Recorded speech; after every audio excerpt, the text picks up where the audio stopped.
Bien, buenos días hermanos y hermanas. Vamos a abrir nuestras Biblias en el Evangelio de Mateo. Vamos a ubicarnos en el primer libro que aparece del Nuevo Testamento. Y específicamente vamos a hacer una lectura en el Evangelio de Mateo.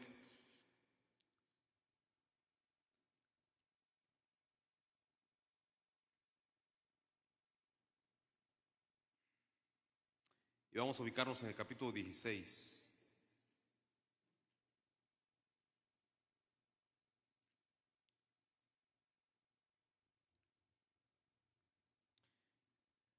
Las autoridades de esta congregación han decidido que en el mes de julio se hable, se reflexione, se analice varios temas vinculados con el Señor Jesús. Es por eso que el domingo pasado se inició una nueva serie con nuestro hermano Marvin, quien abordó el tema de Jesús desde la perspectiva de el Cristo. Hoy continuamos con esta serie y yo voy a hablar acerca de Jesús como el Hijo de Dios. Y el formato que estaré desarrollando no es tanto un sermón tradicional dominical, sino será más una especie de clase por la temática que voy a estar compartiendo. Daré alguna información más de carácter reflexiva que pragmática. Así que el texto que se nos asignó es el texto de Mateo capítulo 16 y voy a empezar a leer desde el versículo 13, ¿ok? Dice la Sagrada Escritura en la versión Reina Valera de la siguiente manera: Viniendo Jesús a la región de Cesarea de Filipo, preguntó a sus discípulos diciendo: ¿quién dicen los hombres que es el Hijo del Hombre? Ellos dijeron: unos, Juan el Bautista; otros, Elías; y otros, Jeremías, o algunos de los profetas. Él les dijo: ¿y vosotros quién decís que soy yo? Respondiendo Simón Pedro, dijo: tú eres el Cristo, el Hijo del Dios viviente. Entonces le respondió Jesús: bienaventurado eres, Simón, hijo de Jonás, porque no te lo reveló carne ni sangre, sino mi Padre que está en los cielos. Palabra de Dios. Bien, el texto continúa, pero podemos ver a los otros evangelios que nos dan narrativas similares a estas, donde Jesús, pues su popularidad ha crecido. Jesús ha hecho milagros, ha hecho ya varios seguidores, y entonces la gente está especulando quién es este hombre. Y Jesús le pregunta a los discípulos: ¿qué se rumora por ahí? ¿Qué andan diciendo sobre mí? ¿Qué dicen acerca de mí? Y entonces los discípulos le dicen: bueno, algunos dicen que eres la reencarnación tal vez de uno de esos grandes profetas. Hay una similitud entre aquellos grandes profetas y lo que tú haces, y comparan a Jesús, y es un honor compararlo con estos grandes del Antiguo Testamento.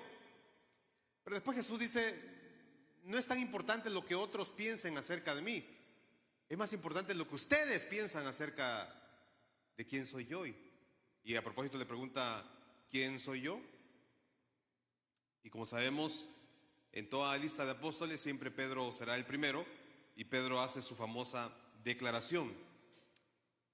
Jesús le dice: Pedro, eres bienaventurado, porque esto que tú acabas de decir, esto que él era el Cristo, que ya nuestro hermano nos habló de eso la semana pasada, y que él era el Hijo de Dios, eso es algo que solamente lo puede entender una mente espiritual, no una mente terrenal.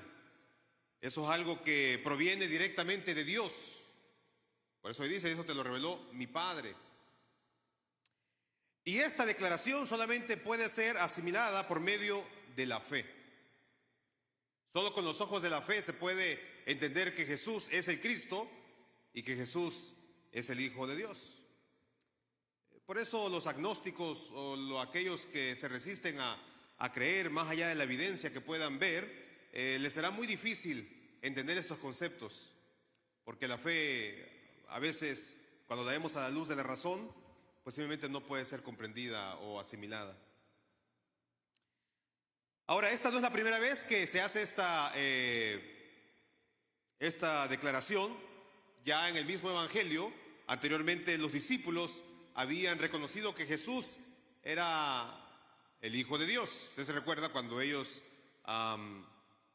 están en la tormenta, está en el mar y la barca está a punto de hundirse, y de repente dice el texto que ven a lo largo, ellos creen que están viendo un fantasma, después viendo claramente se dan cuenta que es Jesús, y después Pedro, otra vez Pedro, viene y dice, bueno, si realmente Jesús, haz que yo vaya hacia ti. Y vemos a Pedro caminar sobre las aguas, y cuando Pedro está hundiendo, Jesús lo rescata, suben los dos a el barco o a la barca, y cuando Jesús sube, inmediatamente cesa la tormenta. Es interesante que a veces la paz que traía Jesús daba más miedo que las tormentas que tenían que enfrentar ellos. Ahí dice el texto que todos, cuando ven el poderío de Jesús, declaran que Él es el Hijo de Dios, y lo adoran. Y Jesús acepta la adoración, cosas que no estamos acostumbrados a ver, por lo menos en el Antiguo Testamento. Y en otra ocasión, Jesús, cuando está siendo crucificado, y una vez que muere en la cruz, dice el Evangelio que ocurre un gran terremoto, y después de que la ciudad es sacudida por ese terremoto, el centurión que está ahí dice, verdaderamente este era el Hijo de Dios. La declaración de Pedro no es única. Ya otros habían declarado eso, y posteriormente también otros lo declararán.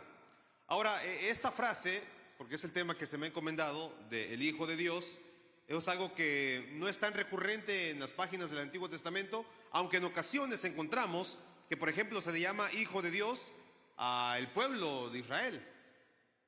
Dios, cuando está a punto de librarlo de Egipto, dice que Israel es su hijo, y su hijo primogénito. Después, en la angelología vemos algunos seres divinos que también se le llaman hijos de Dios, y después algunos monarcas, especialmente en la parte del sur, que el texto dice que eran hijos de Dios. Pero cuando el Nuevo Testamento asimila, dice que Jesús es Hijo de Dios, no tiene nada que ver con estos elegidos del Antiguo Testamento. El hecho de que Jesús sea declarado Hijo de Dios en el Nuevo Testamento señala, más que una elección, señala su identidad y su naturaleza. Es decir, Jesús, al ser Hijo de Dios, en los Evangelios nos demuestra que Él es de la misma esencia del Padre. Y no solo de la misma esencia, sino de la misma naturaleza. Por ejemplo, en términos más sencillos, pragmáticos, yo soy hijo de Dios. Usted es hijo de Dios. Usted es hija de Dios. Pero yo no soy Dios. Tampoco usted es Dios. Ni usted, hermana, es una divinidad. Pero en las páginas del Nuevo Testamento, esta declaración de que Jesús es Hijo de Dios claramente lo pone al mismo nivel de Dios. En el Evangelio de Marcos nos dice que en una ocasión Jesús le dice a un hombre que se lo trae para ser sanado, le dice, tus pecados te son perdonados. Y la gente dice, pero ¿quién puede perdonar pecados sino solo Dios? Bueno, le está diciendo que eres de la misma esencia y naturaleza de Dios. Pero para que quede claro, le dice al paralítico, levántate, toma tu lecho y vete a tu casa. Si alguno no creía, ahora por medio del milagro está creyendo. Entonces, nosotros somos hijos de Dios, pero no somos Dios.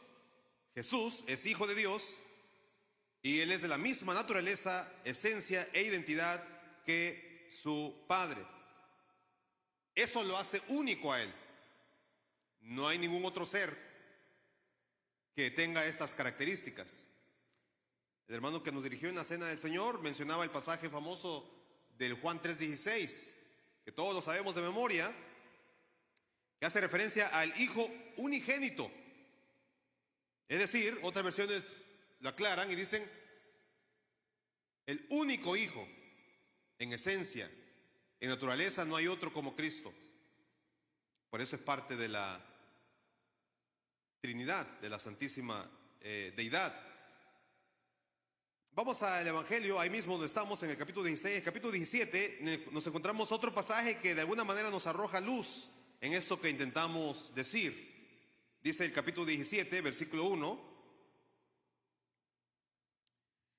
6 días después, Jesús tomó a Pedro, a Jacobo y a Juan, su hermano, y los llevó aparte a un monte alto.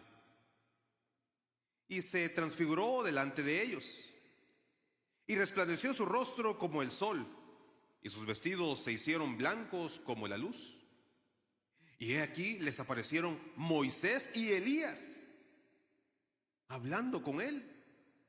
Entonces Pedro dijo a Jesús: Señor, bueno es para nosotros que estemos aquí. Si quieres, hagamos aquí 3 enramadas, una para ti, otra para Moisés y otra para Elías.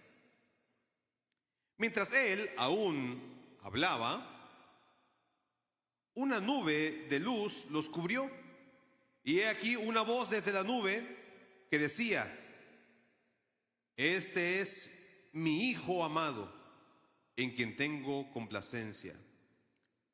A él oíd. Al oír esto, los discípulos se postraron sobre sus rostros y tuvieron gran temor. Bueno, aquí aparecen figuras muy importantes del Antiguo Testamento. Moisés, que representa a la ley, y Elías, que representa a los profetas. Y claramente aparece esta voz y dice: este es mi hijo, y mi hijo es mayor que la ley, es mayor que Moisés, y mi hijo es mayor que los profetas, mayor que Elías.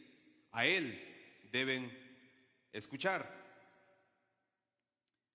Y hay muchos pasajes más que podríamos nosotros estar aquí analizando. Y entonces diríamos: ¿y entonces nosotros qué somos? ¿Somos hijos de Dios? Claro que sí, lo acabamos de mencionar. Usted y yo somos hijos de Dios. Pero la epístola de los Romanos nos dice, nos explica cómo es que usted y yo llegamos a ser hijos de Dios. Y nos dice que estábamos alejados de Dios, perdidos, y Cristo vino y nos da esperanza a aquellos que hemos decidido aceptarle como nuestro Salvador. Y no solamente nos da esperanza, sino que al aceptar a Jesucristo, venimos y nos convertimos en hijos, pero hijos adoptados. Dios nos ha adoptado como a sus hijos. Y eso solo y únicamente puede ser por medio de la aceptación de Jesucristo como nuestro Salvador. Por eso la epístola a los Hebreos nos presenta esta imagen de que en el lugar santísimo se presenta a Jesús como se presentaba el sumo sacerdote una vez al año, pero él no trae ni un macho ni un animal para ser sacrificado. Y el lector se podía preguntar: ¿y dónde está el sacrificio? Y él dice que él será el sacrificio. Su sangre será aquella que será derramada para poder darnos, la palabra ahí es expiación, redención a nosotros. En ese sentido, somos hijos de Dios, pero somos hijos adoptados por medio del sacrificio de Jesús. Les dije que no era un sermón tradicional, es una especie de ¿verdad? Clase lo que estoy haciendo acá. Ahora, esto de que Jesús es hijo de Dios no siempre ha sido bien entendido. De hecho, algunas comunidades cristianas han especulado mucho, han tratado de entender esto, y eso ha traído muchas controversias en la iglesia. Allá por el año 290, siglo III después de Cristo, surgió la idea de que Jesús había nacido como un hombre natural, que había sido engendrado como usted y como yo, mediante la participación sexual de un hombre y una mujer. Porque mucha gente no entendía cómo es posible de que Jesús haya sido concebido por medio de el Espíritu Santo.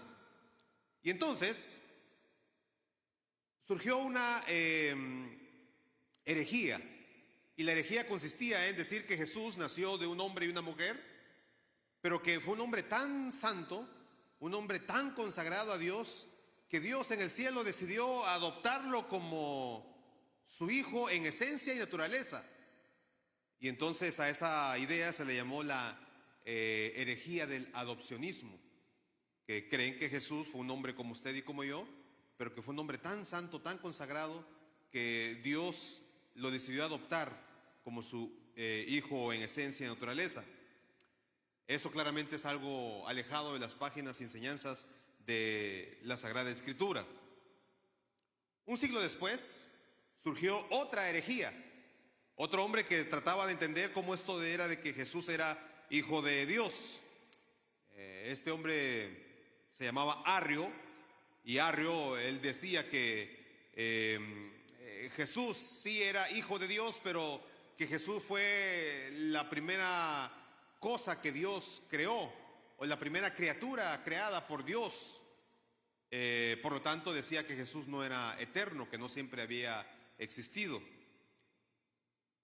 Y entonces el emperador de aquel tiempo le preocupó tanto esto que incluso mandó a hacer un congreso, así le llamaríamos nosotros hoy en día, en aquel tiempo le llamaban concilio.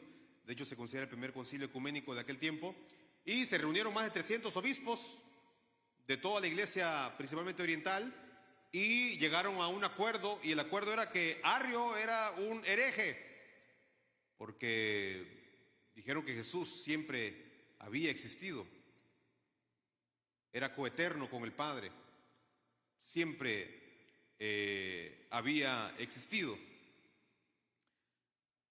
Después, un siglo más tarde, en el siglo V ya, año 400, en la ciudad de Éfeso surgió otra controversia, siempre con todo esto de entender qué significa que Jesús es hijo de Dios. Resulta que un tal llamado Apolinar, él dijo que sí, Jesús era hijo de Dios, pero que cuando Jesús nació tenía dos naturalezas divididas, ¿no? Una naturaleza que era humana y otra naturaleza que era divina. Y eso la iglesia dijo, tampoco eso está de acuerdo a los dogmas que se fueron plasmando en los primeros siglos. Así que hicieron otro concilio y ahí tomaron como referencia a María. Y surge la famosa frase del Teotocos, es decir, María es madre de Jesús y por lo tanto es madre de Dios. Así que cuando hoy en día hablamos de María como madre de Dios, a veces olvidamos que la figura principal del argumento no es María, sino es Jesús. Porque claramente quien salió de María era completamente humano y completamente divino. En ese sentido, Jesús era el Hijo de Dios, por lo tanto María era madre de Dios. Pero la controversia continuó. Y yo podría aquí dar otros datos, otros elementos que podrían ser aburridos para la audiencia. ¿Quién es Jesús entonces? Bueno, estamos tratando de argumentar a favor de la tesis de que Jesús es el Hijo de Dios.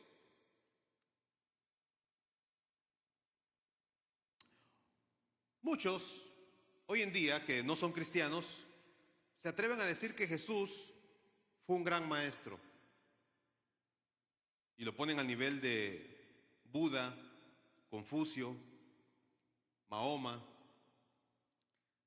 Y tal vez no fue el Hijo de Dios, dirían ellos, pero fue un gran maestro de ética, un gran maestro de moral. Pero encontré por ahí una tesis de Josh McDowell que dice, eso no puede ser cierto. O aceptamos que Él es quien dijo ser que era, o lo rechazamos, porque Él dijo que Él era hijo de Dios. ¿Se recuerdan cuando le preguntan en su juicio, ¿eres tú el hijo de Dios? Y Él claramente dice que Él lo es. McDowell, en su libro Evidencia que exige un veredicto, él dice que ni Moisés, ni Pablo, ni Buda, ni Mahoma, ni Confucio han aseverado ser como Dios. Solamente Jesús, porque lo era, lo es y lo será. Él aceptó que Él era igual en esencia. Él dijo en muchas ocasiones, especialmente en el Evangelio de Juan, el Padre y yo uno somos. Por lo tanto, queda clara la divinidad y naturaleza de Jesús. Y enseñó que tenía igualdad con el Padre en esencia. Pero bueno, supongamos que no queremos creer eso y queremos decir que fue un gran maestro. Fue un gran hombre que vivió en esta tierra, que fue un hombre que todo ser humano debería ver con respeto. La tesis de McDowell dice eso es mentira. ¿Por qué? Porque era hijo de Dios. Supongamos que no era hijo de Dios. Si no era hijo de Dios, entonces hay dos opciones. O Él nos engañó o Él no lo sabía. Miren aquí el ejercicio mental que estamos haciendo, un corolario le decimos.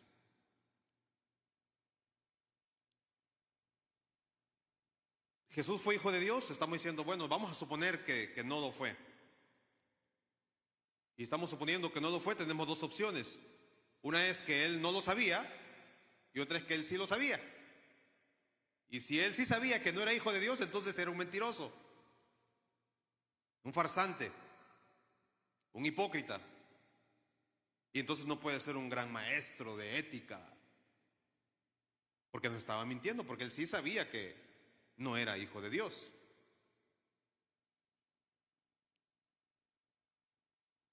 Pero si no era hijo de Dios y no lo sabía, entonces era un ignorante, un lunático y tal vez un esquizofrénico.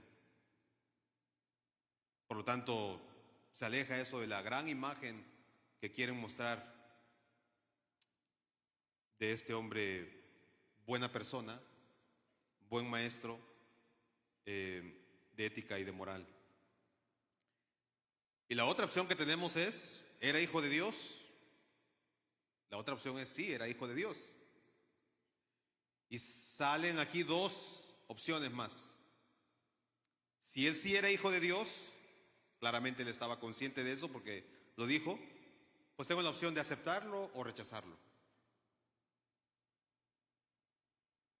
Y claramente todos los que estamos acá hemos decidido aceptarlo. Y creemos que Él es el Hijo de Dios. Creemos que Él es único en esencia. Creemos que Él es único con el Padre.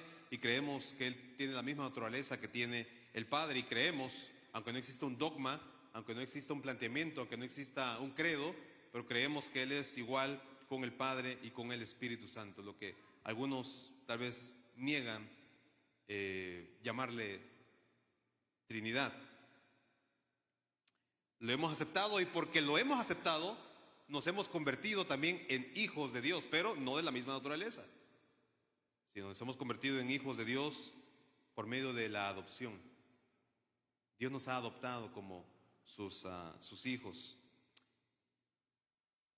Y sí, Él es el Cristo, Él es el Hijo de Dios.